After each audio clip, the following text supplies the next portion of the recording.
How could you betray the only people who ever truly loved you? I looked up from my stack of contracts, my eyes locking with the piercing gaze of my mother. Linda Thompson, the woman who always seemed impeccably put together, stood there, hands on her hips. It was a question that had haunted me since I discovered the truth. Mom, I began, but the words caught in my throat. I sat back in my chair, frustrated, noting her judgment had always hovered just beneath the surface of our interactions. Claudia, what's going on? Brian's voice cut through the tension, his concerned face peeking into my office. My husband always had a knack for appearing at the wrong moments, but his concern seemed genuine, his love unwavering despite our occasional financial tensions. Nothing, Brian, just another issue at work, I lied, forcing a smile. Brian returned my smile, albeit with a tinge of worry. Okay, well, dinner's ready. I've made your favorite. I joined him at the dining table, where my father, Robert, was already sitting. He had that serene look, the one he always wore when he believed everything was under control. He was the retired CEO of a law firm, after all. Control was his specialty. Brian placed a lovingly prepared lasagna in front of me. Thanks, sweetheart, I said as I met his eyes, but behind them I noticed something different today, a flicker of insecurity. Maybe it was just my imagination. So, how's work, Claudia? Robert asked, cutting into his meal.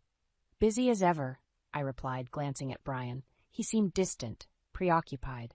Brian, you've been awfully quiet lately, Robert added, noticing the same thing. Brian looked up, his fork suspended in midair. Just thinking, I suppose, he said, his tone oddly strained. We need to talk. Finally, the suspense was too much. About what? I pressed. I'm leaving you, Claudia. I've found someone else, he stated bluntly, the words hanging in the air like a toxic cloud. What? My heart skipped a beat, the shock pulsating in my ears. Who is she? From across the table, my mother looked down, her face a mask of conflicting emotions. The realization hit me like a truck. Mom?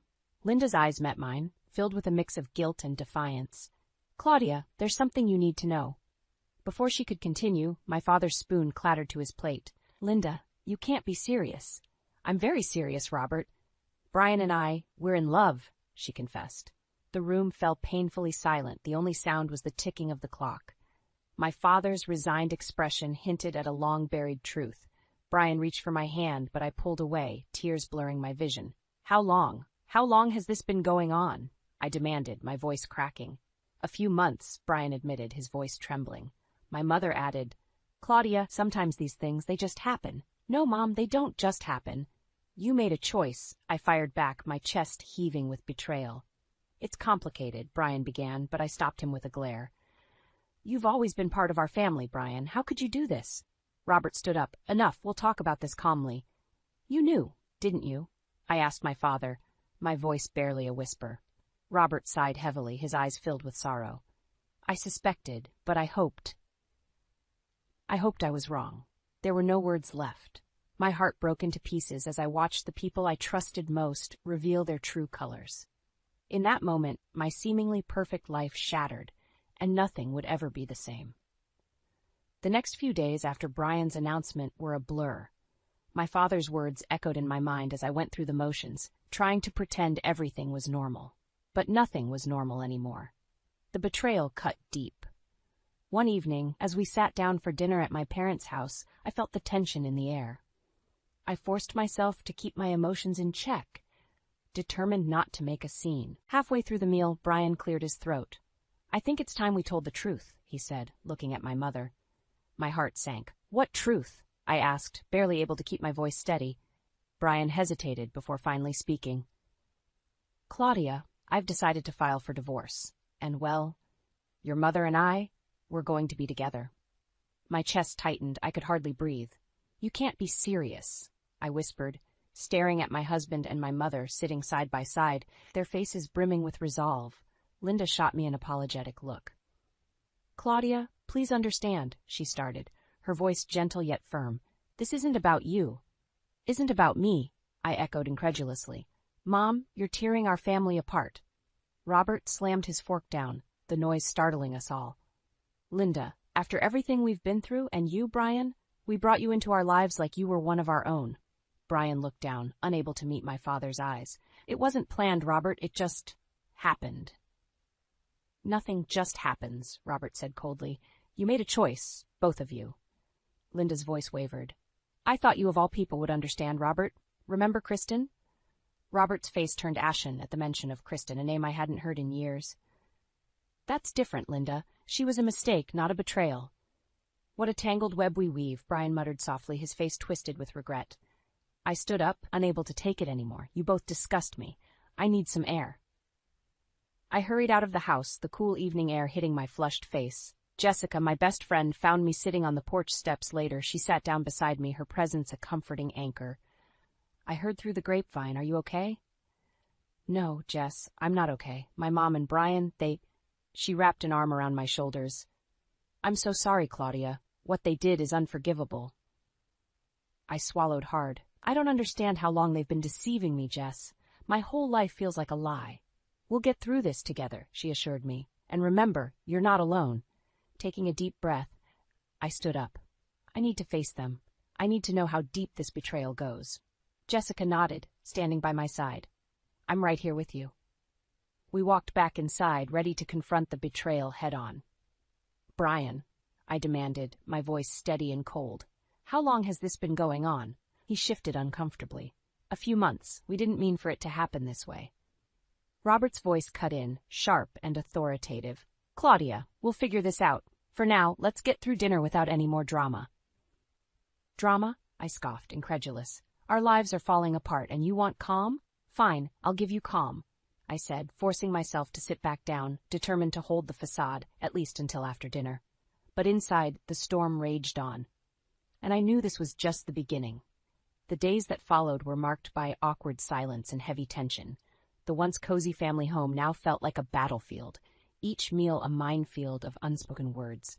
One particularly tense evening, as we all sat in the living room, Brian finally broke the silence. Claudia, I've decided it's time to move out. Linda and I need to start fresh. My father, Robert, sat in his armchair, face impassive. And where do you plan on going? He asked, his voice tightly controlled. We found a place, Brian replied, avoiding everyone's eyes. It's not far from here. I can't believe this is happening, I said, trying to keep my voice steady. Mom, you're really going with him? Linda looked pained but resolute. Claudia, Brian and I, we love each other. This is the only way. Love? My voice was icy. You call this love? It's betrayal, plain and simple. Brian shifted uncomfortably. It's not like we planned it, Claudia. It just evolved. Robert leaned forward, his eyes narrowing. You've always been like a son to me, Brian. This is how you repay us? Brian had the decency to look ashamed. I'm sorry, Robert, but feelings change. Linda added softly, and so do relationships. I can't even look at you two right now, I muttered, getting up. I needed to escape, to breathe. I went outside, and Jessica, ever the loyal friend, was waiting. How are you holding up? She asked gently. Barely, I admitted, hugging myself against the evening chill. Jessica's eyes flashed with anger. They're unbelievable. Do they really think they can just waltz out and start fresh? I don't know, I sighed. But one thing's for sure. This isn't over. Back inside, I found Brian and Linda packing up some of their things. Leaving already? I asked, unable to keep the bitterness from my voice. Brian looked up, guilt etched across his features. Claudia, this isn't easy for us either. Really? Because it seems awfully convenient for you two. Linda placed a hand on my arm. We'll make sure you're taken care of, Claudia. I jerked my arm away. I don't need your charity, Mom. What I needed was your loyalty. Robert stood up, his face pale, but his voice steady. Let them go, Claudia. Sometimes the best revenge is letting people think they've gotten their way. I stared at my father, confused by his calm. Dad, I don't understand. We'll talk. Just us, he said, guiding me to the kitchen. Sometimes plans need to be made in secret. His words were cryptic, but I trusted him, and deep down I knew he had a plan. You know about Kristen, right? He began once we were alone. I nodded, having heard whispers over the years. Yes, but what does she have to do with this? Betrayals have a way of coming full circle, he said, eyes gleaming with a hidden resolve. Linda will soon find out that the grass isn't always greener. Over the next few weeks, things moved quickly. Brian and Linda officially moved out, and I focused on keeping my emotions in check, drawing strength from my father's quiet determination. I could see the strain in his health, but he remained resolute. In a moment of candor, he told me, "Claudia, sometimes the best revenge is engineered with patience. Let them believe they've won. The truth has a way of surfacing." I nodded, understanding that our time to strike would come. For now, it was about playing the long game and preparing for the moment when those who wronged us would face the consequences of their actions. And so, amidst the fallout of betrayal, a plan started to form, a plan that would ensure Brian and Linda would regret ever thinking they could deceive us and escape unscathed. The weeks that followed were a strange mix of calm and hidden turmoil. Every time I saw Brian or my mother, I felt the sting of betrayal afresh, but I had my father's cryptic assurances to hold on to. One evening, after yet another tense dinner, Robert motioned for me to join him in his study. I closed the door behind us and he began speaking quietly. "Claudia, do you trust me?" he asked, his eyes steady on mine. "Of course, Dad. Always." He handed me a thick envelope. "You need to go through these documents. Carefully. These are our plans." I opened the envelope and scanned the contents. Legal documents, financial statements, and a revised will. My eyes widened. "Dad, what is all this?" "It's leverage, Claudia. Your mother thinks she's won, but she doesn't know what's coming." I looked up at him. "What are you planning, Dad?" Robert sighed deeply, a hint of weariness crossing his features. "Linda and Brian will be disinherited. You'll have control of all the assets, but it's essential that we play this carefully." I digested his words, feeling the weight of responsibility settle on my shoulders. "I understand." "Sometimes revenge is not about immediate action," he continued. "It's about timing and patience." "I'll do whatever it takes," I promised. Robert nodded, a look of satisfaction on his face. "Good. Now about the public facade. Keep things civil. They need to believe we're dealing with this peacefully." Over the next few weeks, I used every ounce of my lawyer training to mask my true feelings and play along. Brian and Linda got comfortable in their new lives, blissfully unaware of the storm brewing. One night, during a rare visit from Linda, Dad and I decided it was time to test the waters. At dinner, Robert casually mentioned, "I've been thinking of making some changes to my estate planning." Linda looked up from her plate, curiosity piqued. "What kind of changes?"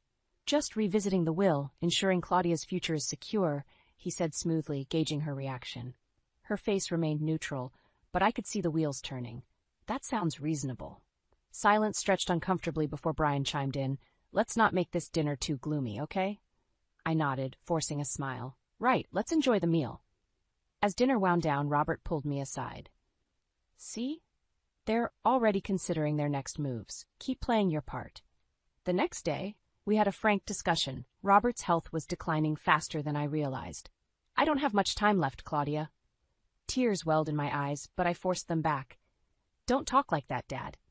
"Listen to me," he said, his voice firmer. "You need to be strong. When the time comes, take control.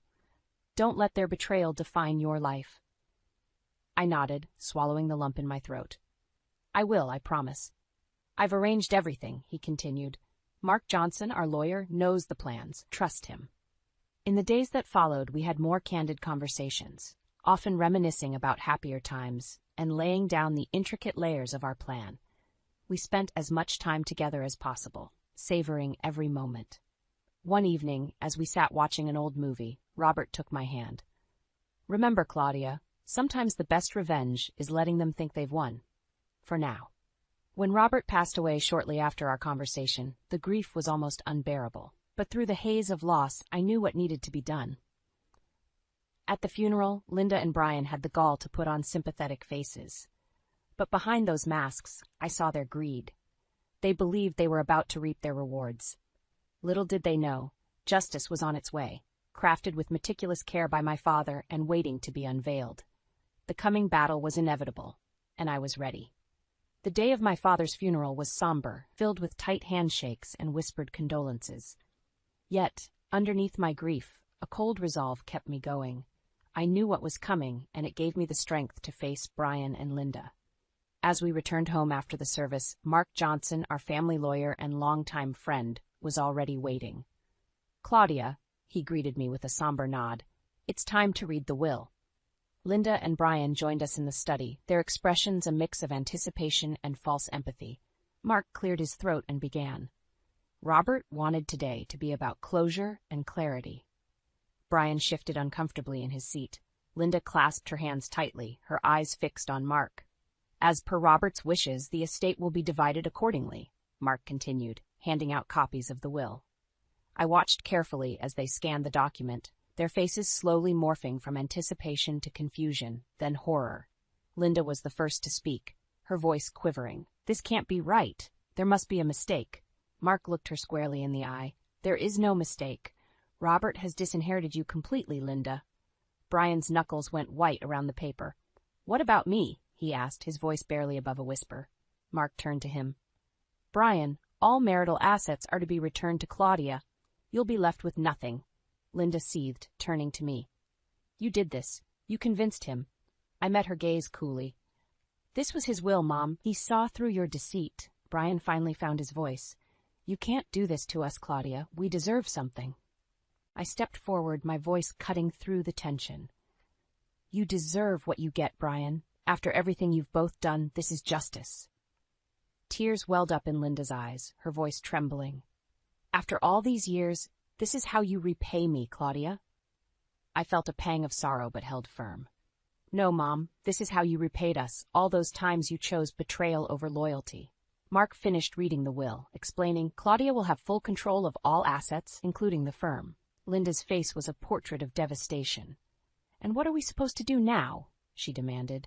Mark interjected, his tone measured. Robert did set aside a trust fund, but it comes with conditions. Brian looked up, a flicker of hope in his eyes. What conditions? You must both work menial jobs for a year and live in modest conditions. Only after that can you access the funds. The room fell into stunned silence. Linda and Brian's faces were masks of disbelief and fury. Finally, Brian spat out, This is insane. We'll fight this. Mark remained calm. You can try, but these are ironclad terms. Robert ensured there would be no loopholes. I looked at the two of them. You wanted to start fresh? Now, you'll get to see what that really means. Linda's voice was barely audible. How could you, Claudia? It's what Dad wanted, I replied, steel in my voice. He believed in justice. So do I. Brian and Linda left the house, their future uncertain and bleak. I watched them go, knowing that their punishment had only just begun. The tables had turned, and they would now experience the consequences of their actions. As Mark and I stood in silence, he finally spoke. You did well, Claudia. Your father would be proud. I nodded, feeling the weight of the day settle in. Thank you, Mark. Now it's time to rebuild. And with that, I turned to face the path ahead, ready to embrace the challenges and new beginnings that lay before me. The fallout from the will's reading was swift. Brian and Linda lingered in the periphery of my life, desperately clinging to any hope of reversing their fate. But I was prepared. They would learn that actions have consequences. One morning, as I entered the office, Rebecca, my colleague, intercepted me. Claudia, you won't believe this, she said, her voice tinged with excitement. Brian just lost his job. I raised an eyebrow. Already? Rebecca nodded. Word spread fast about his involvement with Linda. The company couldn't risk the scandal. I felt a momentary flicker of pity, but pushed it aside. Good. He made his bed. Jessica joined us, full of news. Apparently, Linda tried to access some of Robert's accounts, all of them locked. They're truly left with nothing. I sighed, feeling the weight of satisfied justice. They deserve every bit of it. Later that day, I received a call from Linda. Her voice was a mix of desperation and anger. Claudia, how could you let this happen? We have nothing. I leaned back in my chair, keeping my voice steady. You brought this on yourself, Mom. You and Brian decided to betray us. It was a mistake, she pleaded, her tone softening. Brian and we didn't mean for it to end like this. A mistake repeated over months, I replied coldly. You both made your choices. Brian made a similar call that evening, his tone arrogant, despite his situation.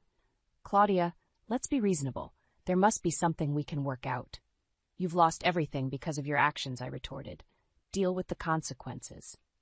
A few days later, I attended a meeting with Mark Johnson to discuss the next steps. As we wrapped up, he handed me a folder. These are the documents to garnish Brian's wages. Are you sure you want to proceed? I nodded firmly. Execute every one of them. Within weeks, Brian's financial situation deteriorated rapidly. His wages were garnished, leaving him unable to meet even basic needs.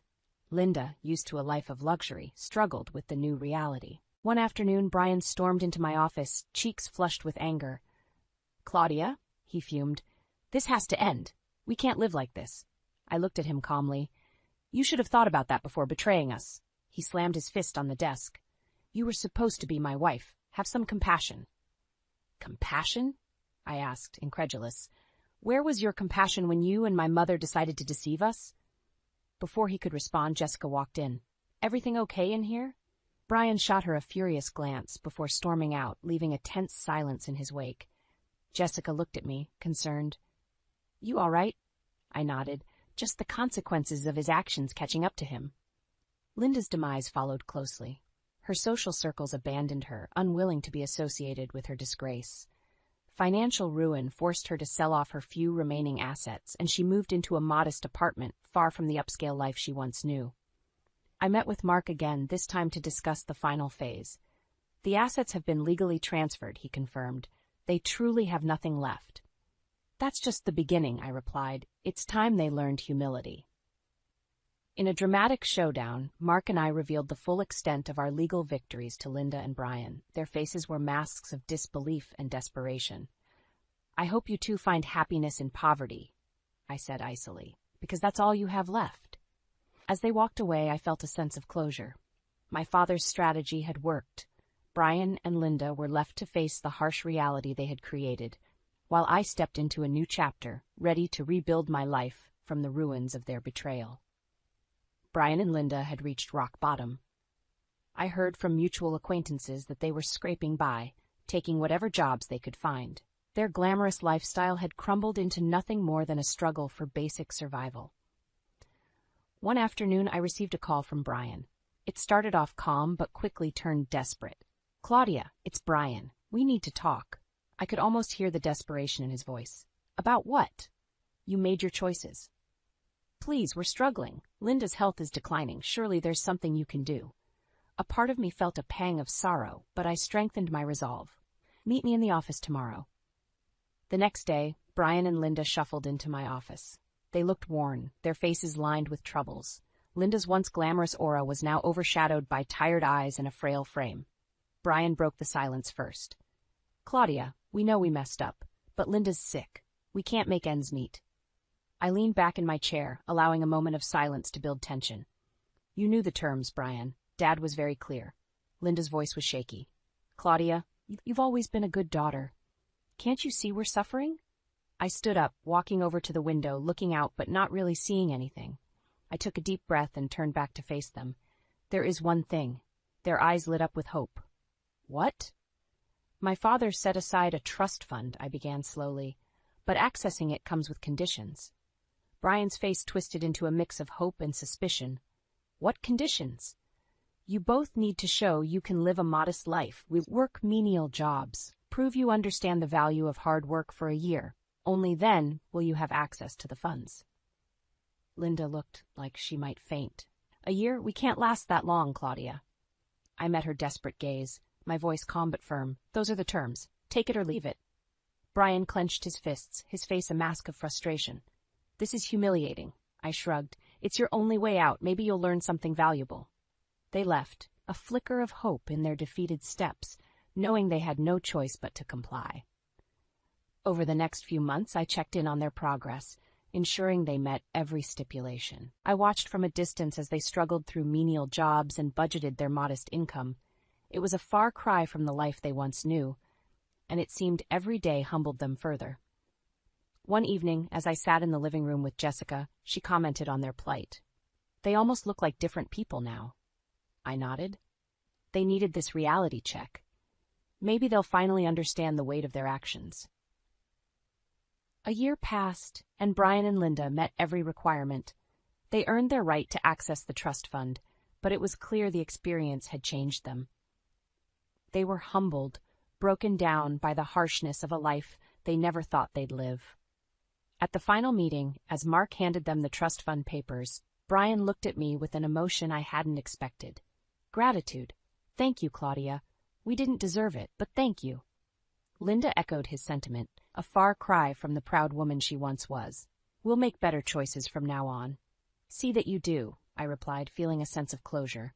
This is your second chance. Don't waste it. As they left, I felt a strange sense of peace. The storm had passed, leaving a calm in its wake. I had avenged my father's memory and found my own closure. Now it was time for me to rebuild, to focus on my own future, and let go of the past. I turned to Jessica, who had been watching silently. Ready for a new beginning, she smiled, her support unwavering. Absolutely. With that, I stepped forward into a new chapter, ready to embrace whatever lay ahead, knowing I was stronger than ever. The dust had finally settled. Life had returned to a semblance of normalcy, though it was a new normal.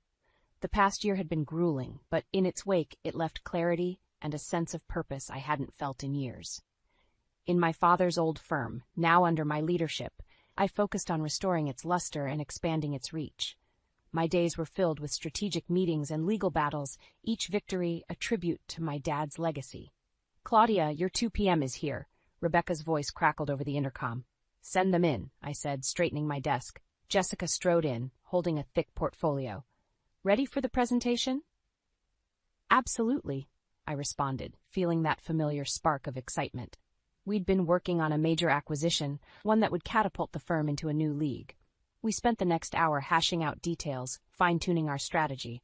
As the meeting concluded, Jessica leaned back, a satisfied grin on her face. "We've got this, Claudia. Your dad would have been proud." I nodded, feeling a warm glow. "Thanks, Jess. We've worked hard for this." Later that day, I visited my father's grave, needing a moment of quiet reflection.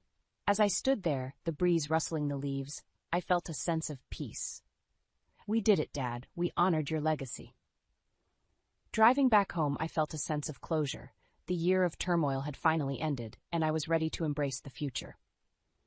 That evening, while having dinner with Jessica and a few close friends, the conversation turned to the past year's events. "How are Brian and Linda doing?" someone asked. Jessica was quick to answer. "They're managing, but they've really changed. I think they've finally learned their lesson." "People rarely do," I said, sipping my wine, "but maybe they've been humbled enough to appreciate the second chance." Rebecca chimed in. "You've been incredibly strong through all of this, Claudia. Not many would have handled it like you did." I smiled, grateful for the support. "Thanks, everyone. It wasn't easy, but I'm glad it's over." The following weeks were a whirlwind of activity and growth. The acquisition went through successfully, and the firm's reputation soared. My days were busy but fulfilling, each challenge a testament to my resilience. One afternoon, I received an unexpected call from Brian. His voice was hesitant. "Claudia, it's Brian. I just wanted to say thank you for everything." I paused, surprised by the call. "You're welcome, Brian. I hope you and Mom are doing better." "We are. We're rebuilding," he admitted, "and it's all thanks to you. We'd love to meet sometime, if you're open to it." I considered his offer for a moment. "Maybe one day, Brian. For now, let's keep focusing on moving forward." "Understood," he said, a hint of relief in his voice. "Take care, Claudia." As I hung up, I felt a weight lift off my shoulders. Forgiveness wasn't easy, but it was a step towards healing. Later that evening, I met Jessica for a walk by the river. We talked about the future and the exciting projects lined up for the firm. "I think we're ready for a new chapter," Jessica said, smiling. "Absolutely," I replied, watching the sunset over the water. "We're just getting started." Healing was a process, and though scars remained, I knew I was stronger for it. With my father's legacy in my hands and a bright future ahead, I felt a renewed sense of purpose. Life had thrown its worst at me, but I'd come out the other side, ready to face whatever came next. As the city lights flickered to life around us, I felt a surge of optimism. This was my journey, and it was far from over. Together with my friends and my renewed sense of self, I was ready to embrace the future, one step at a time.